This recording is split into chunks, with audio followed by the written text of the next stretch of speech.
Saya Delvi Alsari, narator Unofficial Indonesia. Pelanggaran HAM berat di Papua. Sebagai negara hukum, keadilan tentunya merupakan persyaratan dasar bisa terlaksananya pembangunan yang dapat mengangkat harkat dan martabat masyarakatnya. Terlebih apabila keadilan ini menyangkut hak asasi manusia atau HAM. HAM adalah hak-hak dasar manusia untuk dapat hidup secara damai, tanpa rasa takut, dan layak. Untuk kita yang sudah tercukupi hak-haknya, sudah tidak hidup dalam ketakutan dan berkecukupan, HAM mungkin sesuatu yang tidak sering dibicarakan. Namun, bagaimana dengan yang belum merasakannya secara penuh, seperti saudara kita di Papua? Perihal HAM sebenarnya telah diatur secara tegas pada konstitusi negara yang selanjutnya diatur dalam Undang-Undang Nomor 39 Tahun 1999. Adanya Undang-Undang HAM menunjukkan komitmen besar pemerintah untuk memenuhi HAM. Namun kenyataannya banyak pelanggaran HAM di Indonesia dan beberapa yang terberat ada di Papua. Hal ini juga menjadi perhatian serius dari banyak lembaga internasional.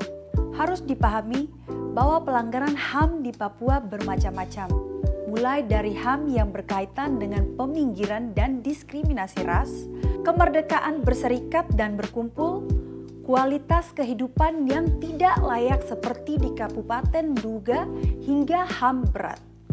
Apa itu pelanggaran HAM berat? Dalam penjelasan pasal 104 ayat 1 Undang-Undang HAM, pelanggaran HAM berat adalah pembunuhan massal, pembunuhan sewenang-wenang atau di luar putusan pengadilan, penyiksaan, penghilangan orang secara paksa, perbudakan, atau diskriminasi yang dilakukan secara sistematis. Beberapa kasus pelanggaran HAM berat dan perlu segera diselesaikan adalah kasus Wasior 2001, Wamena 2003, kasus Paniai 2014, dan masih usulan tapi belum disepakati betul, yaitu kasus Biak berdarah Juli 1998.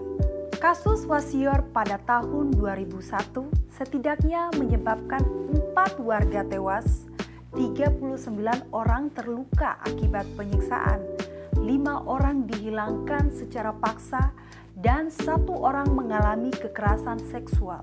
Sedangkan kasus Wamena pada tahun 2019 menimbulkan jatuhnya korban jiwa sebanyak 33 orang dan korban luka 53 orang.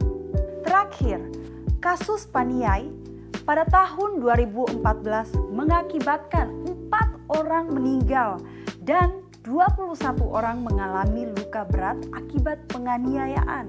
Bagaimana setelah melihat fakta-fakta ini? Saya yakin masih banyak di antara kita yang kaget dengan hal memprihatinkan ini. Unofficial Indonesia menyampaikan belasungkawa sedalam-dalamnya atas korban yang meninggal.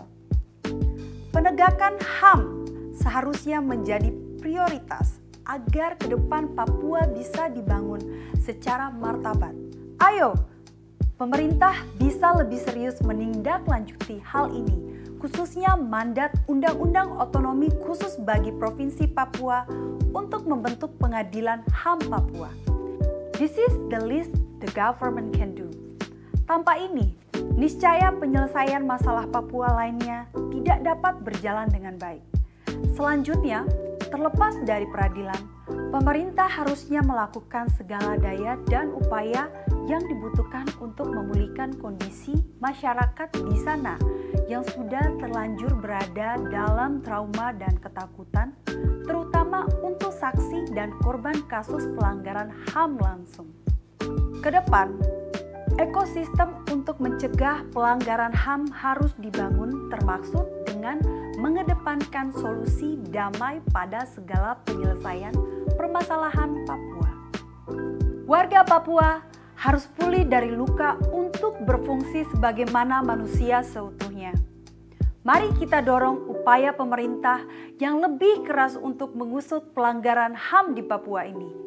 Ini bagian kita.